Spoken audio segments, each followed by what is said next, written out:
ఎన్నికలు సమీపిస్తున్న కొద్దీ మునుగోడులో బీజేపీ వాయిస్ మారుతోంది.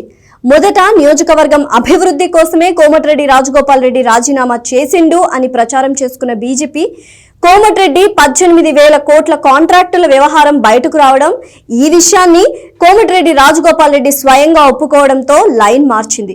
మునుగోడు ఆత్మగౌరవం పేరుతో ఎన్నికల్లో పెద్ద ఎత్తున ప్రచారం చేయాలని చూసింది. కానీ ప్రజల నుండి అనుకున్న స్పందన రాలేదు.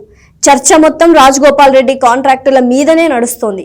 ఇక ముచ్చటగా మూడోసారి మునుగోడులో సరికొత్త రాగం ఎత్తుకుంది బీజేపీ.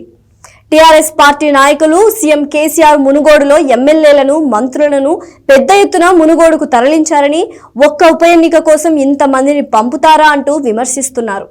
ఇక్కడ బీజేపీ పార్టీ ఒక్క విషయం గుర్తు తెచ్చుకోవాల్సి ఉంటుంది. జీహెచ్ఎంసీ వంటి సాధారణ ఎన్నికల్లో బీజేపీ ఏకంగా తాము అధికారంలో ఉన్న రాష్ట్రాలకు సంబంధించిన ముఖ్యమంత్రులనే రంగంలోకి దింపింది. అనేక మంది కేంద్ర మంత్రులు, బీజేపీ జాతీయ నాయకులు అమిత్ షా, ప్రధాని మోడీ సైతం జీహెచ్ఎంసీ ఎన్నికల్లో ప్రచారం చేశారు. బీజేపీ హైదరాబాద్ మీద ఒక రకంగా మిడతల దాడిని తలపించారు. అలాంటప్పుడు టీఆర్ఎస్ పార్టీ ఒక్క ఎమ్మెల్యే ఎన్నికను ప్రతిష్టాత్మకంగా తీసుకుంటే తప్పేంటి అన్న ప్రశ్న ఉదయించక మానదు. ఇక్కడ గమనించాల్సిన ఇంకో విషయం ఏంటంటే, బీజేపీ ఎప్పటికప్పుడు స్ట్రాటజీలు మార్చడంలో బీజేపీ మునుగోడులో గెలుపుకు సంబంధించి తమలోని అభద్రతా భావాన్ని బయట పెట్టుకుంటోంది అని భావించాల్సి వస్తోంది.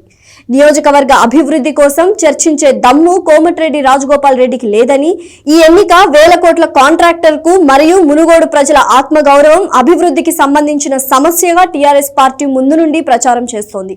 ఏది ఏమైనా మునుగోడులో ఉప ఎన్నిక ప్రజలు కోరుకున్నది కాదన్న భావన మాత్రం ప్రజల్లో బలంగా ఉంది.